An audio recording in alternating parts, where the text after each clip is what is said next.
तो मेरे भाई और दोस्तों, बनी इस्राइल के ये जो तीनों आदमी पैदल जा रहे थे, बारिश शुरू हो गई। अब बारिश से बचने के लिए ये गार के अंदर जाकर के छुप जाते हैं। गार के अंदर जैसे ही जाते हैं, फौरन गार से एक चट्टान गिरता है और गार के मुंह को बंद कर देता है। इन तीनों ने अल्लाह रब्बुल आलमीन से दुआ करते हुए कहा, नबी करीम सल्लल्लाहु अलैहि वसल्लम ने इरशाद फरमाया कि इन तीनों ने जैसे ही ये गार के अंदर दाखिल होते हैं, पहाड़ से चट्टान आकर के गिरता है, गार का मुंह जो था वो बंद हो गया। तीनों परेशान हो गए। इन तीनों ने सोचा कि अब हमारी जिंदगी यहीं पर अजीरन हो जाएगी, हम यहीं पर मर मिट जाएंगे, बर्बाद हो जाएंगे। आपस में गुफ्तगू करने लगे, मशवरा करने लगे। आपस में तीनों ने कहा कि चलो हम वो अमाल जो दुनिया के अंदर इससे पहले रह करके हमने किया है, वो नेकियां जो हम गार के अंदर आने से पहले किए हैं, उन्हीं नेकियों को अल्लाह रब्बुल आलमीन की बारगाह में वसीला बना करके दुआ करते हैं। अगर इन नेकियों को अल्लाह रब्बुल आलमीन की बारगाह में वसीला बना करके दुआ करेंगे तो अल्लाह रब्बुल आलमीन हमारी दुआओं को जरूर जरूर कबूल करेगा। उनमें से एक आदमी ने दुआ करते हुए कहा कि अल्लाह, मेरे बुढ़े वालिदैन थे, मेरे ज़ईफ वालिदैन थे, मैं बकरियों को चराया करता था। एक दिन मैं बकरियों को लेकर के काफी दूर निकल गया। जब वापस लौटा तो मेरे वालिदैन सो चुके थे। मेरी हालत ये थी कि जब भी बकरियों को वापस लेकर के अपने घर पर आता था तो सबसे पहले अपने वालिदैन को दूध पिलाता था। उस दिन जब मेरे वालिदैन सो रहे थे, मैंने दूध के प्याले को लिया, दूध के प्याले को लेकर के अपने माँ बाप के सर के करीब खड़े होकर के उनके जागने का, उनके बेदार होने का इंतजार करता रहा। जब वो वालिदैन जाग गए तभी मैंने जाकर के उनको दूध पिलाया। अल्लाह, तुझे मालूम है कि मेरे बच्चे भी भूख की वजह से, प्यास की वजह से तड़प रहे थे, बिलक बिलक करके रो रहे थे, लेकिन मैंने गवारा नहीं किया कि मैं अपने बच्चों को अपने वालिदैन से पहले दूध पिला दूं। अल्लाह, मैंने ये काम जो किया था वो तेरी रज़ामंदी को हासिल करने के लिए किया था। अल्लाह, मैंने ये काम जो किया था तेरी खुशनुदी को हासिल करने के लिए किया था। अल्लाह, तू मेरी दुआ को कबूल फरमा। अल्लाह रब्बुल आलमीन ने उसकी दुआ को कबूल कर लिया और चट्टान को थोड़ा सा हटा दिया। इसी तरह से मैं अपने नबी जनाब मोहम्मद रसूलुल्लाह सल्लल्लाहु अलैहि वसल्लम पर बेशुमार दरूद व सलाम को हम तमाम लोगों के ऊपर ये वाजिब हो जाता है कि नबी सल्लल्लाहु अलैहि वसल्लम पर भेजते रहे, क्योंकि हमें और आपको नबी सल्लल्लाहु अलैहि वसल्लम के उम्मती होने का शरफ हासिल हुआ है। सामाईन किराम, मैंने जो आयत आप हजरात के सामने खुतबा मसनूना के बाद सूरतुल बकरा की तिलावत की है, इसी आयत के ताल्लुक से आज के इस खुतबा जुमा में गुफ्तगू करूंगा। अल्लाह रब्बुल आलमीन बयान करते हैं, वइदा सालका इबादी अन्नी फइन्नी करीब। अपने नबी सल्लल्लाहु अलैहि वसल्लम को मुखातब करते हुए कहते हैं कि अरे नबी करीम सल्लल्लाहु अलैहि वसल्लम, जब मेरे बंदे मेरे बारे में आपसे सवाल करें, आपसे पूछें, तो आप कह दीजिए इन्नी करीब, मैं उनकी शहे रग से भी ज्यादा करीब हूं। ये कह करके अल्लाह रब्बुल आलमीन ये पैगाम देना चाहते हैं कि जब भी कोई पुकारने वाला मुझको पुकारेगा, जब भी कोई मुझसे दुआ करेगा, तो मैं उसकी दुआ को जरूर जरूर कबूल करूंगा। उजीबु दावत अद्दाई इज़ा दआन फयस्तजीबू ली वलियुमिनू बी। अल्लाह रब्बुल आलमीन कहता है कि पहले मुझ पर ईमान ला करके मेरा बंदा मुझको पुकार करके देखे। अभी उसकी पुकार उसके लबों से, उसके होठों से, उसकी जबान से निकलेगी नहीं कि मैं फौरन उसकी पुकार को, उसकी दुआ को फौरन कबूल कर लूंगा। ये अल्लाह रब्बुल आलमीन कहते हैं, जैसे ही हमारी जुबान से जो भी दुआ करेंगे, जो दुआ हमारी ज़बान से निकलेगी, उसको अल्लाह रब्बुल आलमीन जरूर व जरूर कबूल करेगा। मेरे भाई और दोस्तों, लोगों के दिलो दिमाग के अंदर ये तसव्वुर और ये ख्याल आ सकता है कि अल्लाह रब्बुल आलमीन ने दुआ के बाब में ईमान का जिक्र कहां से कर दिया। ये आयत करीमा दुआ के ताल्लुक से है, लेकिन इसमें एक टुकड़ा ऐसा है जो ईमान पर दलालत कर रहा है, जो ईमान की गवाही पर दलालत कर रहा है। मेरे भाई और दोस्तों, इसका रब्तो ज़ब्त इंतहाई ज्यादा पाया जाता है कि एक आदमी अल्लाह रब्बुल आलमीन पर ईमान रखे। अल्लाह के नबी सल्लल्लाहु अलैहि वसल्लम को अपना आखिरी नबी और अपना आखिरी रसूल मानते हुए अल्लाह रब्बुल आलमीन से दुआ करे, तभी जाकर के अल्लाह रब्बुल आलमीन उस इंसान की दुआ को कबूल कर सकता है। उस इंसान की दुआ को अल्लाह रब्बुल आलमीन शर्फ़े कबूलियत से नवाजेगा। मेरे भाई और दोस्तों, हम और आप दिन रात मिला करके 5 वक्त की नमाजों के पढ़ने का एहतमाम करते हैं और इन 5 नमाजों में 17 रकात पाई जाती हैं, 17 रकात पाई जाती हैं, 17 रकात नमाजें हैं। 17 मरतबा हम लोग अल्लाह रब्बुल आलमीन के सामने ये कहते हैं इय्याका नअबुदु व इय्याका नस्तईन, कि अल्लाह हम तेरी ही इबादत करते हैं और तुझसे ही मदद तलब करते हैं। तो यहां पर एक सवाल पैदा होता है अकीदे के ताल्लुक से कि हम तेरी ही इबादत करते हैं, तुझसे ही मदद तलब करते हैं। मतलब ये हुआ कि तेरे सिवा किसी की इबादत नहीं करते हैं और ना ही तेरे सिवा किसी से मदद तलब करते हैं। ये अल्लाह रब्बुल आलमीन ने इस आयत करीमा के अंदर बयान कर दिया।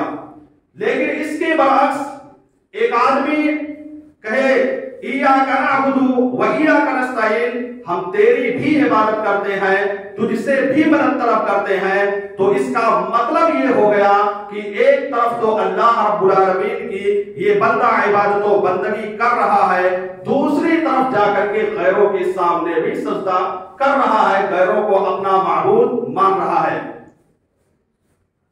तो तेरी भी इबादत करना या तुझसे भी मदद तलब करना ये शक पैदा करता है कि उस इंसान के अंदर शिर्क की आमेज़िश पाई जाती है, उस इंसान के अंदर शिर्क की बू पाई जाती है, शिर्क की मिलावट पाई जाती है। तभी तो वो इंसान कहता है कि हम तेरी भी इबादत करते हैं और तुझसे भी मदद तलब करते हैं। मेरे भाई और दोस्तों, अल्लाह रब्बुल आलमीन ने कहा वमा युमिनु अक्सरुहुम बिल्लाहि इल्ला वहुम मुश्रिकून, कि अल्लाह रब्बुल आलमीन के बहुत से बंदे ऐसे हैं जो अल्लाह रब्बुल आलमीन पर ईमान रखते हैं लेकिन फिर भी अल्लाह रब्बुल आलमीन के साथ शिर्क करते रहते हैं। अक्सर व बेशतर लोग अल्लाह रब्बुल आलमीन के साथ शिर्क करते रहते हैं। ये अल्लाह रब्बुल आलमीन ने बयान कर दिया। एक तरफ अल्लाह रब्बुल आलमीन की इबादत व बंदगी करते हैं तो दूसरी तरफ जाकर के दरगाहों पे, मज़ारों पर या गैरों के सामने अपनी पेशानी को टेकते हैं, अपने लिए हाजत रवा और मुश्किल कुशा उन लोगों को जानते हैं, अपनी बीमारियों की शिफायाबी के लिए बाकायदा उनके सामने दुआएं करते रहते हैं। तो ये शिर्क हुआ। अल्लाह रब्बुल आलमीन ने शिर्क के ताल्लुक से बयान कर दिया साफ लफ्जों में, इन्नल्लाह ला यग़फिरु अन युश्रका बिही व यग़फिरु मा दूना ज़ालिका लिमन यशा, कि अल्लाह रब्बुल आलमीन शिर्क को माफ नहीं करेगा, लेकिन शिर्क के अलावा जितने भी गुनाह पाए जाते हैं उन सारे गुनाहों के माफ करने की गारंटी और उन सारे गुनाहों के माफ करने की जमानत अल्लाह रब्बुल आलमीन ने ले ली है। पता ये चला कि अगर हम अल्लाह रब्बुल आलमीन के साथ किसी को शरीको साजी ठहराएंगे, अल्लाह रब्बुल आलमीन के साथ किसी और को अपना दाता, दस्तगीर, गरीब नवाज, परेशानियों को टालने वाला मानेंगे, तो इसका मतलब यही होता है कि हम अल्लाह रब्बुल आलमीन की जात के साथ दूसरे को शरीक व साजिद ठहरा रहे हैं। और ऐसे में अल्लाह रब्बुल आलमीन अगर मरने से पहले इंसान ने सच्चे दिल से, सिद्क दिल के साथ रब्बुल आलमीन से दुआ नहीं कर लिया तो अल्लाह रब्बुल आलमीन उसके गुनाहों को नहीं माफ करेगा। ये अल्लाह रब्बुल आलमीन का इस आयत करीमा का बिल्कुल साफ पैगाम है। तो इय्याका नअबुदु व इय्याका नस्तईन का मतलब ये होता है कि अल्लाह रब्बुल आलमीन ही की इबादत करना है और अल्लाह रब्बुल आलमीन ही से मदद तलब करना है। मेरे भाई और दोस्तों, हमारे बहुत सारे भाई ऐसे हैं जो औलिया के पास, पीरों के पास, मुरीदों के पास जाकर के, पीरों के पास, बुजुर्गों के पास जाकर के अपनी परेशानी को वहां पर हल करने की कोशिश करते हैं, जबकि हकीकी मानों में अल्लाह रब्बुल आलमीन जो है परेशानियों को टालने वाला है। अल्लाह रब्बुल आलमीन ही मुसीबतों को टालने वाला है और हर वक्त जो है हमको अल्लाह रब्बुल आलमीन ही के सामने दुआ करना है, अल्लाह रब्बुल आलमीन ही से मांगना है। अल्लाह रब्बुल आलमीन हमारी दुआओं को कबूल करने के लिए तैयार है। मेरे भाई और दोस्तों, दुआ एक इबादत है। इसके अलावा बहुत सारी इबादतें इस दुनिया के अंदर पाई जाती हैं। मिसाल के तौर पर हम नमाज पढ़ते हैं, हम रोजा रखते हैं, हम ज़कात देते हैं, हम हज करते हैं, या इसी तरह से कुर्बानी करते हैं, जुमा की नमाज पढ़ते हैं। ये सारी की सारी इबादतें मुतअय्यन हैं, वक्त मुकर्रर कर दिया है कि जुमा की नमाज जुमा के दिन ही पढ़ी जाएगी, रमजान का रोजा रमजान के महीने ही में रखा जाएगा, इसी तरह से फजर की नमाज फजर के वक्त ही में पढ़ा जाएगा, जोहर की नमाज जोहर के वक्त ही पढ़ा जाएगा, असर की नमाज को असर के वक्त ही में पढ़ा जाएगा, मगरिब की नमाज को मगरिब की नमाज के वक्त ही पढ़ा जाएगा, इशा की नमाज को इशा की नमाज के वक्त ही पढ़ा जाएगा।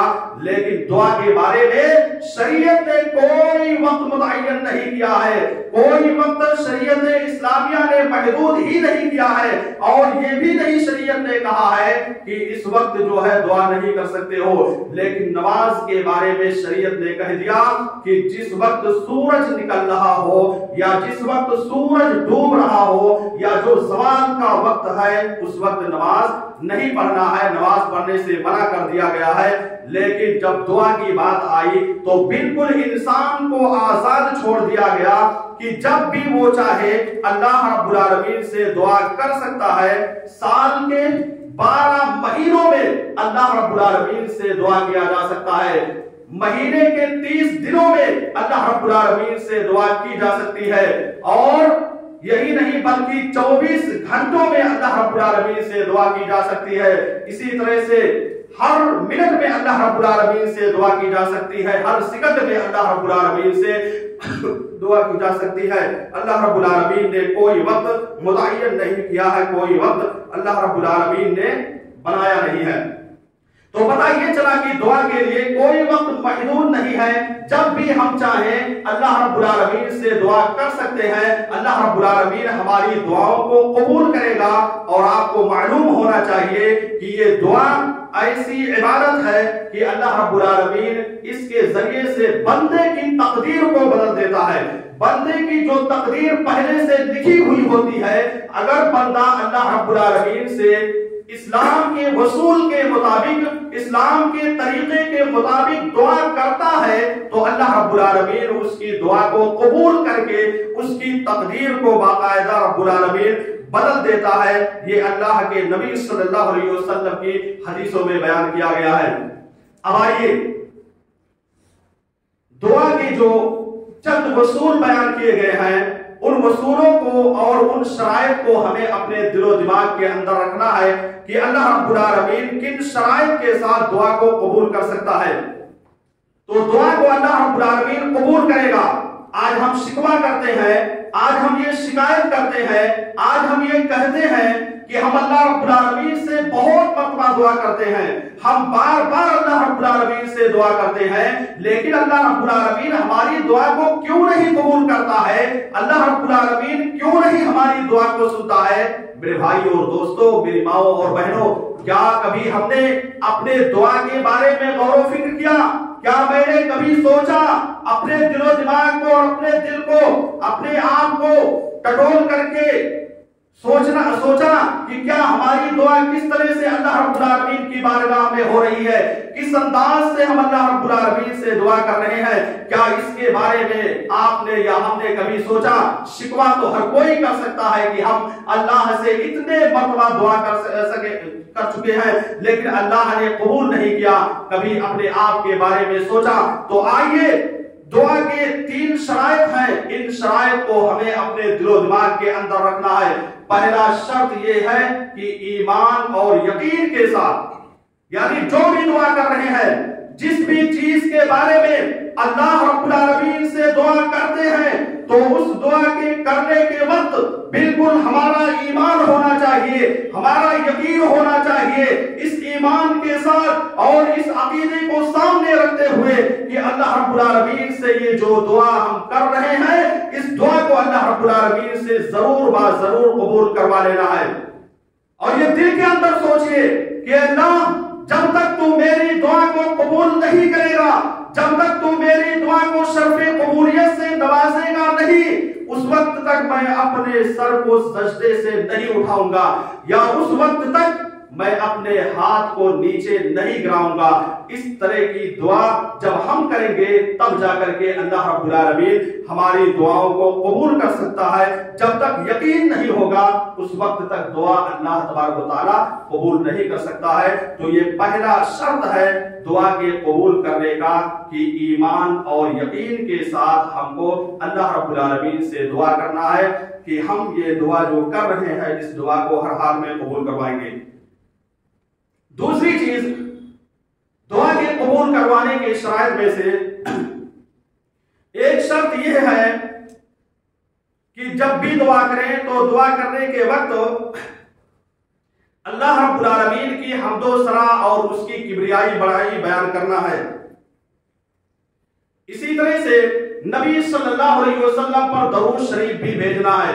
दुआ करने के वक्त शुरू में अल्लाह रब्बुल आलमीन की हम्द और अल्लाह रब्बुल आलमीन की किबरियाई, अल्लाह रब्बुल आलमीन की बड़ाई बयान करना है, और साथ में दरूद शरीफ पढ़ने का एहतमाम करना है। फिर बीच में अपनी दुआओं को मांगना है, जिस दुआ के बारे में अल्लाह रब्बुल आलमीन के सामने हाजिर हुए हैं, और जो दुआ अल्लाह रब्बुल आलमीन से कबूल करवाना चाहते हैं तो उसको बीच में कीजिए, और आखिर में फिर अल्लाह रब्बुल आलमीन की हम्द बयान कीजिए, तस्बीह बयान कीजिए, और नबी सल्लल्लाहु अलैहि वसल्लम पर दरूद शरीफ भेजिए। तब जाकर के अल्लाह रब्बुल आलमीन आपकी दुआओं को कबूल कर सकता है। तो ये दूसरी शर्त है।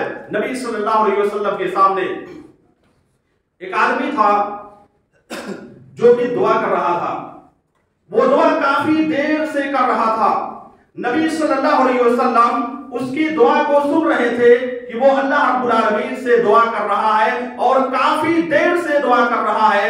सहाबे किराम से अल्लाह के नबी सल्लल्लाहु अलैहि वसल्लम ने कहा कि ऐ मेरे सहाबे किराम, ये आदमी जो कि काफी देर से दुआ कर रहा है, लेकिन इसकी दुआ आसमान पर जाना तो बहुत दूर की बात है, 7वें आसमान पर पहुंचना तो बहुत दूर की बात है। इसकी दुआ इसके सर से एक बारिश तो ऊपर भी नहीं जा रही है। फिर नबी सल्लल्लाहु अलैहि वसल्लम ने बयान किया सहाबे किराम से कि आखिर इसकी दुआ क्यों नहीं आसमान तक जाती है, क्यों नहीं इसकी दुआ 7वें आसमान पर अल्लाह रब्बुल आलमीन के पास पहुंचती है।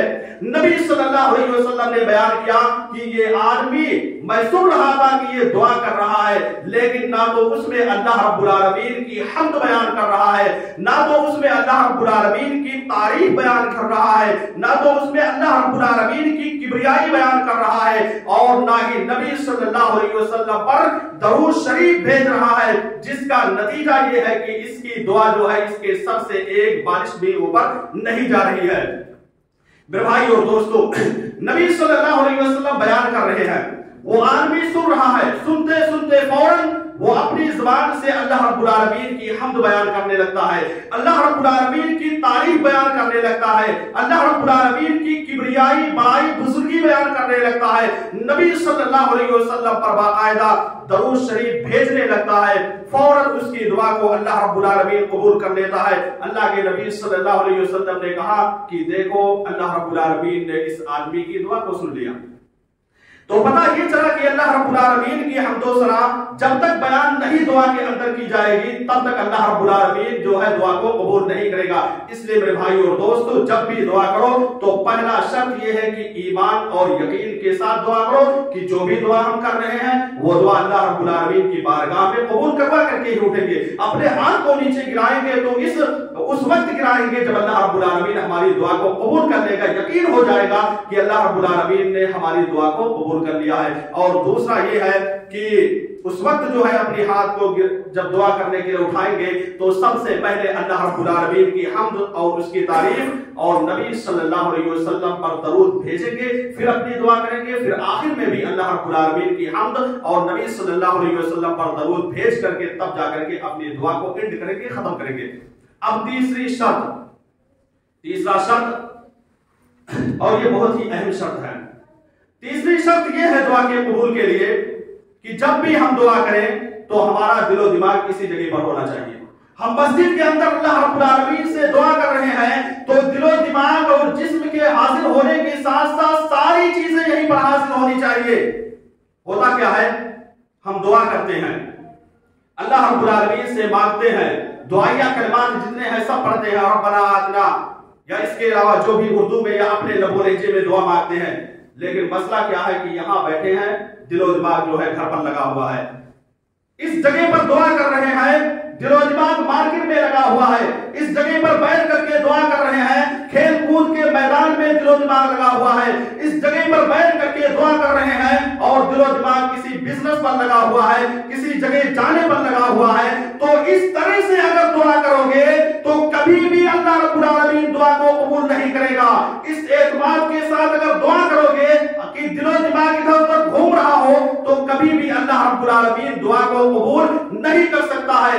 बिल्कुल यहां पर मुनहमिक होकर के दिलो दिमाग को इस जगह पर जमा करके बाहर की चीजों को बाहर छोड़ करके इस एतमाद के साथ मांगेंगे तो अल्लाह तआला दुआ को जरूर जरूर कबूल करेगा, इसमें कोई शक व शुबहा नहीं है। तो ये तीन शराइत हैं, अगर इन तीनों शराइत को सामने रख लिया जाए तो अल्लाह रब्बुल आलमीन दुआ को कभी भी रद्द नहीं कर सकता है। अल्लाह रब्बुल आलमीन दुआ को जरूर जरूर कबूल करेगा।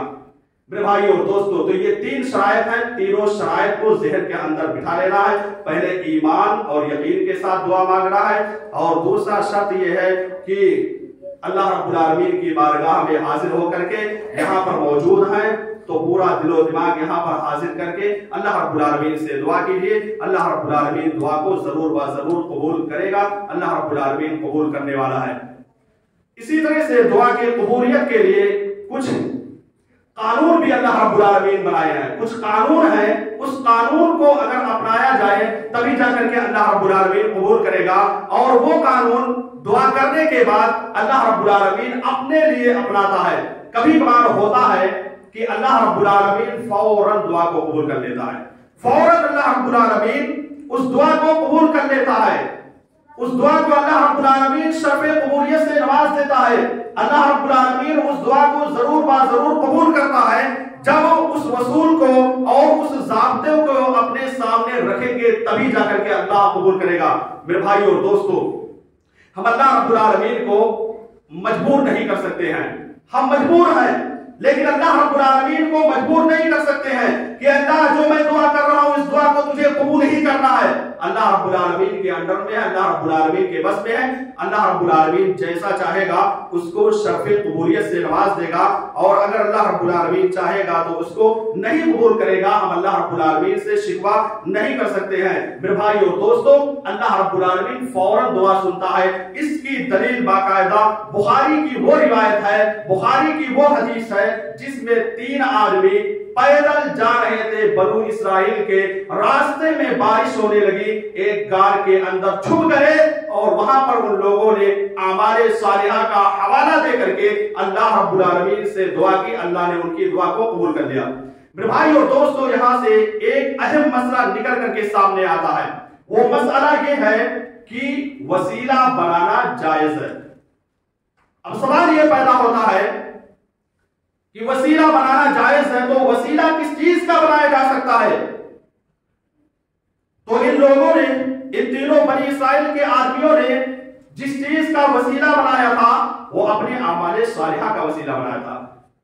अपने नेक अमल का वसीला बना करके हम अल्लाह रब्बुल आलमीन से दुआ कर सकते हैं। हमने कोई नेकी कर दी, किसी गरीब की मदद कर दी, या किसी जगह पर कोई मस्जिद बनवा दिया, या इसी तरह से यतीम की मैं किफालत करता रहा, या इसी तरह से किसी गरीब मुहताज की शादी में बाकायदा पैसा रुपया खर्च करके उसकी शादी को करा दिया, या इसी तरह से अपने वालिदैन की इताअत व फरमा बरदारी बुढ़ापे में कर रहे हैं, नमाज कायम कर रहे हैं, रोजा रख रहे हैं, ज़कात दे रहे हैं, ये सारी की सारी चीजें आमाले सालिहा के अंदर दाखिल है। तो इस आमाल के जरिए से अल्लाह रब्बुल आलमीन की बारगाह में अगर कोई इंसान दुआ करता है तो अल्लाह रब्बुल आलमीन उसकी दुआ को जरूर जरूर कबूल करेगा।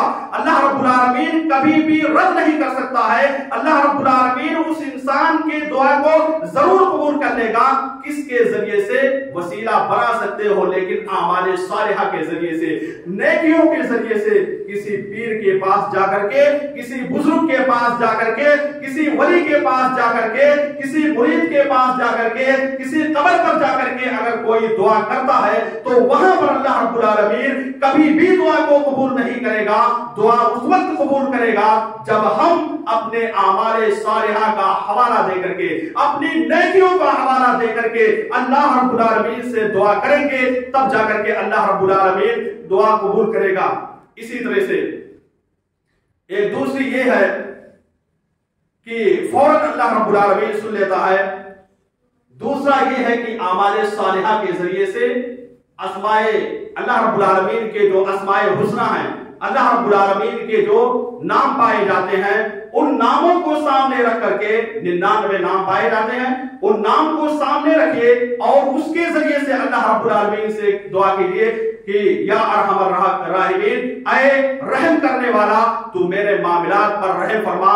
ऐ अरहमर राहिमीन, हम इंतहाई ज्यादा गुनहगार हैं, ऐ अल्लाह तू बख्शने वाला है, ऐ अल्लाह तू गफूर रहीम है, ऐ अल्लाह तू मेरे गुनाहों को बख्श दे, ऐ अल्लाह तू मेरे गुनाहों को माफ कर दे, ऐ अल्लाह तू मेरे गुनाहों को माफ करने वाला है। तेरे अलावा कोई मौजूद नहीं है जो मेरे गुनाहों को माफ कर सकता है। या ये कहे या रज़्ज़ाक़, ऐ रिज़्क़ देने वाला तू मुझे रोजी से नवाज दे। मेरे पास उतना रिज़्क़ नहीं है कि जिस रिज़्क़ के जरिए से हम अपनी जिंदगी को या अपने बाल बच्चों की जिंदगी को गुजर बसर कर सकते हैं। तो इसके जरिए से अल्लाह तबारक व तआला के अस्माए हुस्ना के जरिए से हम अल्लाह रब्बुल आलमीन से दुआ करेंगे तो अल्लाह रब्बुल आलमीन हमारी दुआओं को जरूर जरूर कबूल करेगा। तो पता ये चला, एक तो आमाले सालिहा के जरिए से, और दूसरा जो है अल्लाह रब्बुल आलमीन के जो अस्मा है, जो अल्लाह रब्बुल आलमीन के नाम पाए जाते हैं, उसके जरिए से दुआ करेंगे तो अल्लाह रब्बुल आलमीन जरूर कबूल करेगा। और तीसरी चीज जो कि सबसे अहम चीज है वो ये है कि बाज लोग किसी मुर्दे के पास जाकर के दुआ करते हैं, वसीला जिंदों का लिया जाएगा। जो लोग जिंदा हैं, अगर वो मुत्तकी परहेजगार हैं, नेक है, हाजी है, नवाजी है, तो आप उनसे कह सकते हैं कि मेरे भाई मेरे हक में आप दुआ कर दीजिए, मैं बड़ा परेशानी में मुब्तला हूं। आप उनसे कह करके दुआ करा सकते हैं, लेकिन गैर के सामने जो कि जमीन के अंदर सो रहा है, जो कि मिट्टी के अंदर मदफून है, दफन कर दिया गया है, मिट्टी के अंदर वो पड़ा हुआ है, जो खुद मजबूर है, अपनी परेशानी को टाल नहीं सकता है, जो कब्र के अंदर हो रहा है, तो वो आदमी दूसरों की दुआओं को कैसे कबूल कर सकता है? पता ये चला कि जिंदों के जरिए से, उनके वसीले के जरिए से दुआ कर सकते हैं, लेकिन मुर्दों के जरिए से दुआ नहीं किया जा सकता है। तो मेरे भाई और दोस्तों, बनी इस्राइल के ये जो तीनों आदमी पैदल जा रहे थे, बारिश शुरू हो गई अब बारिश से बचने के लिए एक गार के अंदर जाकर के छुप जाते हैं। गार के अंदर जैसे ही जाते हैं फौरन गार से एक चट्टान गिरता है और गार के मुंह को बंद कर देता है। इन तीनों ने अल्लाह रब्बुल आलमीन से दुआ करते हुए कहा, नबी करीम सल्लल्लाहु अलैहि वसल्लम ने इरशाद फरमाया कि इन तीनों ने जैसे ही ये गार के अंदर दाखिल होते हैं पहाड़ से चट्टान आकर के गिरता है, गार का मुंह जो था वो बंद हो गया, तीनों परेशान हो गए। इन तीनों ने सोचा कि अब हमारी जिंदगी यहीं पर अजीरन हो जाएगी, हम यहीं पर मर मिट जाएंगे, बर्बाद हो जाएंगे। आपस में गुफ्तगू करने लगे, मशवरा करने लगे। आपस में तीनों ने कहा कि चलो हम वो अमाल जो दुनिया के अंदर इससे पहले रह करके हमने किया है, वो नेकियां जो हम गार के अंदर आने से पहले किए हैं, उन्हीं नेकियों को अल्लाह रब्बुल आलमीन की बारगाह में वसीला बना करके दुआ करते हैं। अगर इन नेकियों को अल्लाह रब्बुल आलमीन की बारगाह में वसीला बना करके दुआ करेंगे तो अल्लाह रब्बुल आलमीन हमारी दुआओं को जरूर जरूर कबूल करेगा। उनमें से एक आदमी ने दुआ करते हुए कहा कि अल्लाह मेरे बुढ़े वालिदैन थे, मेरे ज़ईफ वालिदैन थे, मैं बकरियों को चराया करता था। एक दिन मैं बकरियों को लेकर के काफी दूर निकल गया, जब वापस लौटा तो मेरे वालिदैन सो चुके थे। मेरी हालत ये थी कि जब भी बकरियों को वापस लेकर के अपने घर पर आता था तो सबसे पहले अपने वालिदैन को दूध पिलाता था। उस दिन जब मेरे वालिदैन सो रहे थे मैंने दूध के प्याले को लिया, दूध के प्याले को लेकर के अपने माँ बाप के सर के करीब खड़े होकर के उनके जागने का, उनके बेदार होने का इंतजार करता रहा। जब वो वालिदैन जाग गए तभी मैंने जाकर के उनको दूध पिलाया। अल्लाह तुझे मालूम है कि मेरे बच्चे भी भूख की वजह से, प्यास की वजह से तड़प रहे थे, बिलक बिलक करके रो रहे थे, लेकिन मैंने गवारा नहीं किया कि मैं अपने बच्चों को अपने वालिदैन से पहले दूध पिला दूं। अल्लाह मैंने ये काम जो किया था वो तेरी रज़ामंदी को हासिल करने के लिए किया था। अल्लाह मैंने ये काम जो किया था तेरी खुशनुदी को हासिल करने के लिए किया था।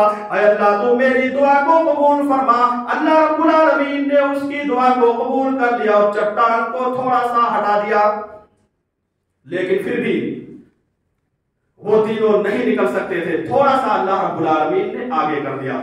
अब दूसरे आदमी ने अल्लाह रब्बुल आलमीन से दुआ करते हुए कहा कि अल्लाह मैं अपनी चचा की बेटी से बेइंतहा मोहब्बत करता था।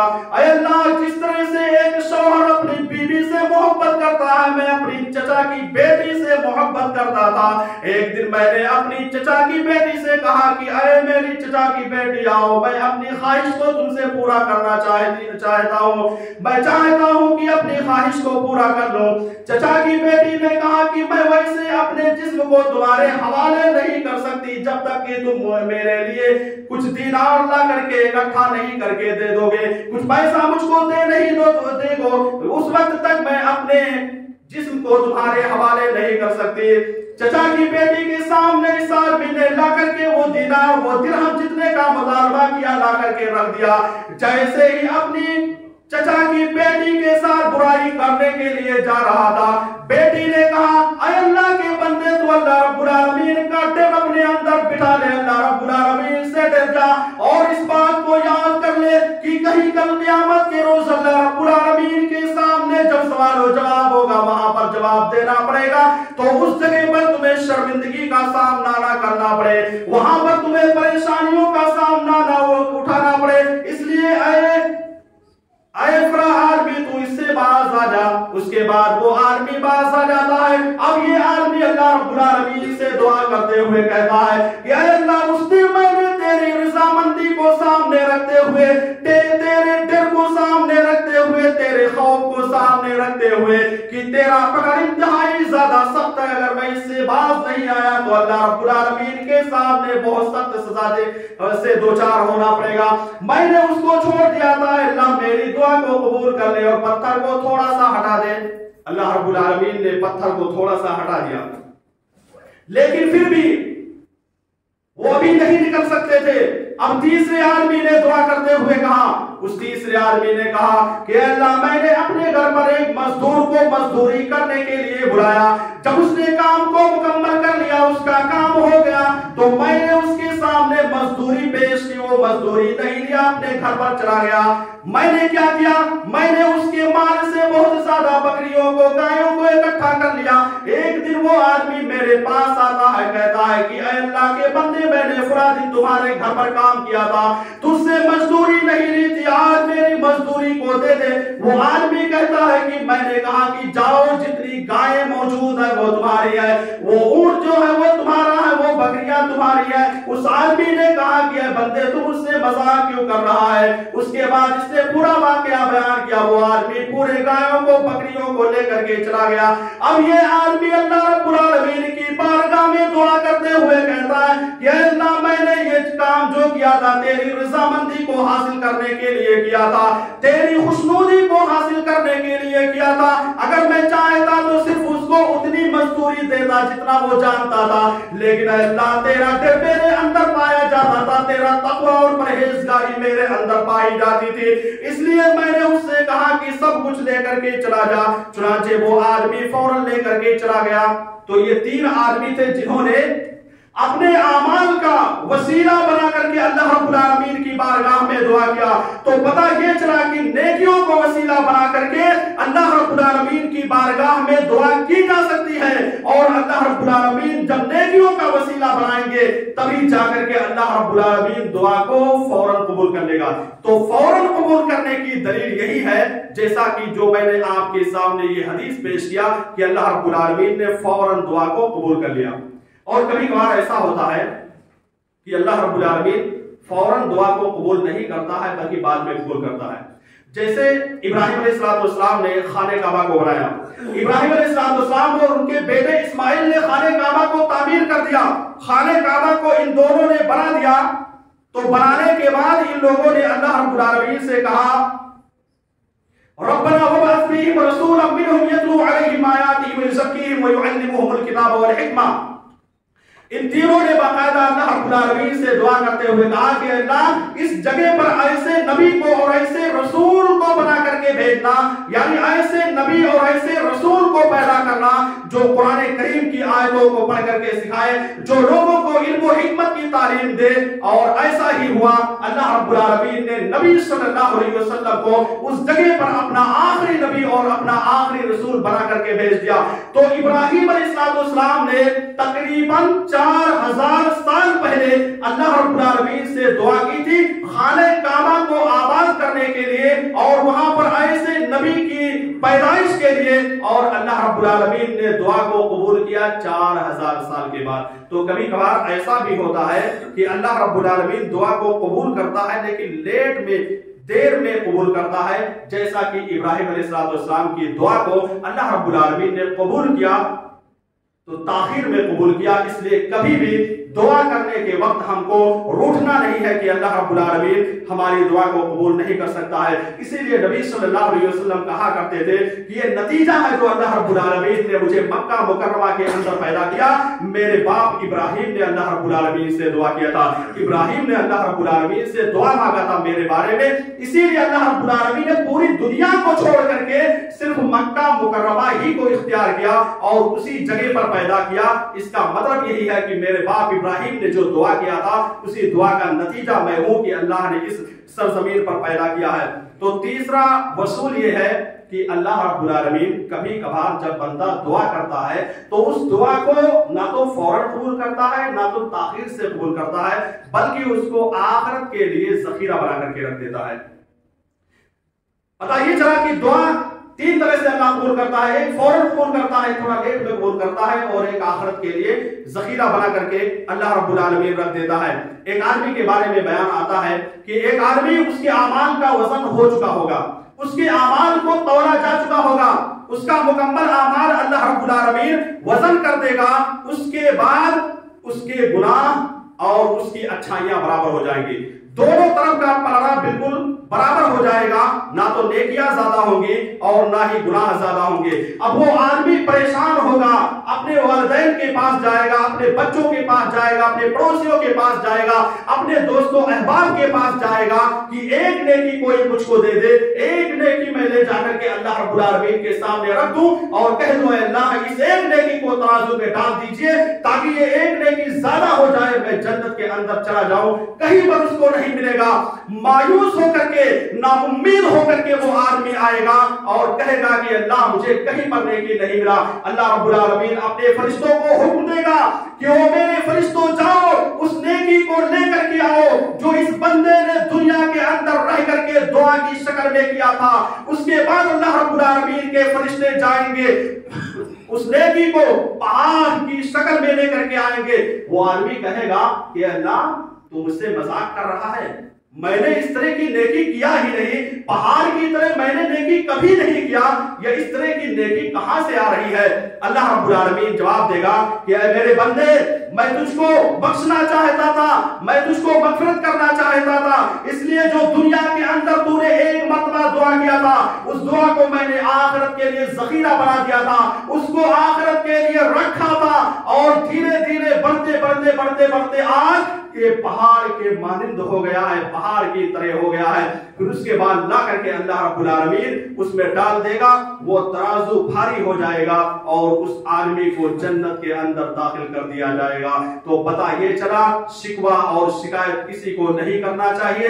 दुआ अगर अल्लाह ने कबूल कर लिया तो ये अल्लाह रब्बुल आलमीन की तरफ से है, अगर बाद में कबूल किया तो उसको भी मानना है, और अगर नहीं कबूल किया तो ये समझिए कि अल्लाह रब्बुल आलमीन ने हमारे लिए आखिरत के लिए जखीरा बना रखा है, और क़यामत के रोज अल्लाह रब्बुल आलमीन हमको इसके जरिए से मग़फ़िरत करेगा, हमारे गुनाहों को माफ कर देगा। मेरे भाई और दोस्तों, हम तो मुत्तकी इंसान है, परहेजगार इंसान है, अल्लाह हमारी दुआओं को क्यों नहीं सुनेगा। एक शैतान जिसने अल्लाह रब्बुल आलमीन से दुआ की, शैतान मरदूद ने अल्लाह से दुआ करते हुए कहा कि अल्लाह तू मेरी दुआ को कबूल कर, अल्लाह तू मुझको क़यामत की सुबह तक आजाद छोड़ दे, अल्लाह मैं क़यामत की सुबह तक तेरे बंदों को गुमराह करते रहूंगा। अल्लाह रब्बुल आलमीन ने उसकी दुआ को सुन ली और कहा कि जा तुझको गुमराह करना हो, जा मेरे बंदों को तू गुमराह कर, लेकिन याद रखना कि मेरे कुछ बंदे ऐसे पाए जाते हैं, ऐसे पाए जाएंगे भी जो कभी भी तुम्हारे बहकावे के अंदर नहीं आ सकेंगे। अल्लाह ने उसकी दुआ को कबूल कर ली, तो हम इंसानों की दुआ को क्यों नहीं कबूल कर सकता है? जरूर जरूर कबूल कर सकता है। अल्लाह रब्बुल आलमीन हमारी दुआओं को कबूल करेगा, शर्त यह है कि ईमान और अकीदे के साथ अल्लाह रब्बुल आलमीन से दुआ करें। अल्लाह रब्बुल आलमीन को अपने गुनहगार बंदों पर बहुत ज्यादा खुशी होती है। एक बंदा, हदीस के अंदर आता है, एक बंदा अपने सवारी पर लदा हुआ सामान लेकर के जा रहा था। रास्ते में एक बयाबान, एक जंगल के पास पहुंचा। उस जगह पर जब वो पहुंचा तो उसकी ऊँटनी वहीं से गुम हो गई, उसका सामान भी उस ऊँटनी पर रखा हुआ था। वो आदमी परेशान हो गया, चारों तरफ चक्कर लगाता है, ढूंढता है, लेकिन किसी जगह पर उसकी ऊँटनी नजर नहीं आती है। वो आदमी थक करके, परेशान होकर के एक झाड़ के नीचे, एक पेड़ के नीचे बैठ जाता है। उसको नींद आ जाती है, और जैसे ही उसकी नींद खुलती है, जैसे ही वो बेदार होता है, सामने देखता है कि वो ऊँटनी जिसके लिए उसने काफी देर तक तलाश किया, वो सामान जिसमें उसने उसकी जिंदगी के खाने की सामान मौजूद था, उसको देखता है सामने मौजूद, तो कहता है खुशी के आलम में कि अल्लाह तू मेरा बंदा है, मैं तेरा रब हूं। यानी अल्लाह को अपना बंदा बना लेता है और अपने आप को रब बना लेता है। इतना ज्यादा खुश हो जाता है कि उस खुशी में जाकर के गलती कर देता है। ठीक इसी तरह से अल्लाह रब्बुल आलमीन को उस वक्त खुशी होती है जब एक गुनहगार बंदा, जब एक मुजरिम बंदा, जब एक नाफरमान बंदा अल्लाह रब्बुल आलमीन की बारगाह में आकर के दुआ करता है, तो अल्लाह रब्बुल आलमीन उससे भी इंतहाई ज्यादा खुश होता है। इसलिए मेरे भाई और दोस्तों, मेरी माओ और बहनों, नाउम्मीद होने की जरूरत नहीं है, मायूस होने की जरूरत नहीं है। आपके सामने हजरत अय्यूब का वाकया मौजूद है कि हजरत अय्यूब काफी दिनों तक बीमारी में मुब्तला थे, काफी दिनों तक बीमार थे। अल्लाह रब्बुल आलमीन ने उनकी दुआ को सुना। उन्होंने अल्लाह रब्बुल आलमीन से दुआ करते हुए कहा, रब्बी अन्नी मस्सनी यद्दुर्रु व अंता अरहमुर राहिमीन। ये दुआ अय्यूब अलैहिस्सलाम ने किया। अल्लाह रब्बुल आलमीन ने इनकी दुआ को कबूल किया और इनकी जो बीमारी थी उस बीमारी को अल्लाह रब्बुल आलमीन ने खत्म कर दिया। इसी तरह से यूनुस अलैहिस्सलाम जब ये मछली के पेट में चले गए, तो मछली के पेट में गए तो वहां पर ला इलाहा इल्ला अंता सुब्हानका इन्नी कुन्तु मिनज़ ज़ालिमीन। इस तरह की दुआ करते हैं, अल्लाह इनकी दुआ को कबूल कर लेता है।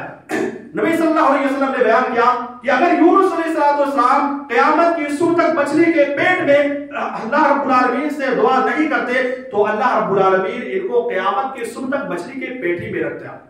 हमेशा ये मछली के पेट में पड़े रहते। इन्होंने दुआ की, अल्लाह ने इनकी दुआ को कबूल किया और कबूल करने के बाद इनको वहां से निजात दे दिया, निकाल दिया। आप आदम अलैहिस्सलाम के बारे में देखिए, इन्होंने गलती की, अल्लाह से दुआ किया, अल्लाह ने दुआ कबूल किया। रब्बना ज़लमना अनफुसना व इन लम तग़फिर लना व तरहमना, अल्लाह की बारगाह में इन्होंने दुआ मांगी। अल्लाह रब्बुल आलमीन ने इनके हाथ को खाली नहीं लौटाया, अल्लाह रब्बुल आलमीन ने इनकी दुआ को कबूल कर लिया, शर्फ़ कबूलियत से नवाज दिया।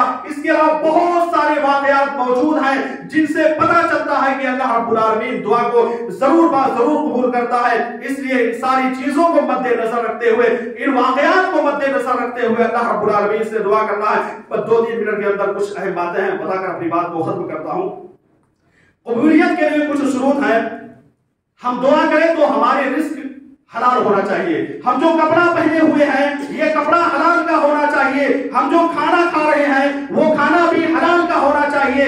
ऐसा ना हो कि हराम का हो। एक आदमी यहां से चल करके मक्का मदीना के अंदर पहुंचता है, वहां पर जाकर अल्लाह रब्बुल आलमीन से दुआ करता है, हाथ उठाकर कहता है या रब्बी वो मतअमहु हराम व मशरबहु हराम। वो आदमी उस जगह पर जाकर के इंतहाई आजिज़ी के साथ दुआ करता है, लेकिन अल्लाह रब्बुल आलमीन उसकी दुआ को कबूल नहीं करता है।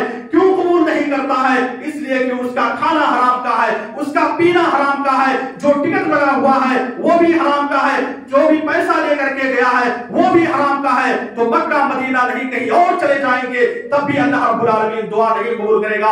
पता ये चला कि हराम रिस्क से हमें एहतियात करना है। और दूसरा ये है कि कबीरा गुनाहों से हमें अपने दामन को बचा करके रखना है, तब अल्लाह रब्बुल आलमीन कबूल करेगा। इसी तरह से दुआ के कबूलियत के कुछ वक्त हैं, उसको भी ज़हन में रख लीजिए। एक तो वजू के वक्त, जब आप वजू करें तो उस वक्त आप दुआ करेंगे तो अल्लाह रब्बुल आलमीन आपकी दुआ को कबूल करेगा।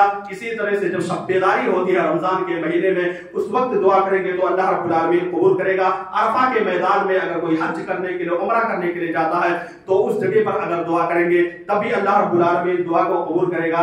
जुमा के दिन असर से लेकर के मगरिब तक इस दरमियान एक घड़ी ऐसी होती है कि इस दरमियान अगर आप दुआ करेंगे तो अल्लाह रब्बुल आलमीन आपकी दुआ को कबूल करेगा।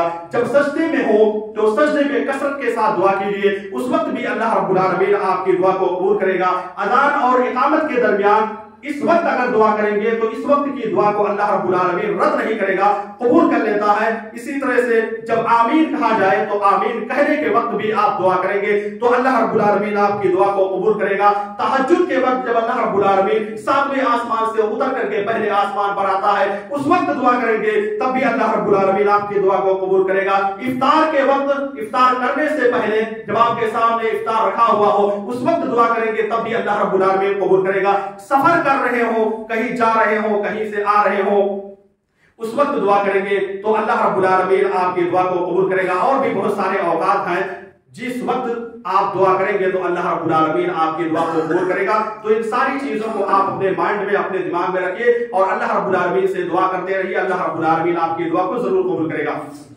अल्लाह रब्बुल आलमीन से दुआ है कि आलमीन हम तमाम लोगों को जो कि हम गुनहगार हैं, हम मुजरिम हैं, हम गुनाहों में लथपथ हैं, डूबे हुए हैं, इलाही आलमीन हम तमाम लोगों के गुनाहों को माफ कर दे। इलाही आलमीन हम तमाम लोगों को कसरत के साथ तौबा करने की तौफीक अता फरमा।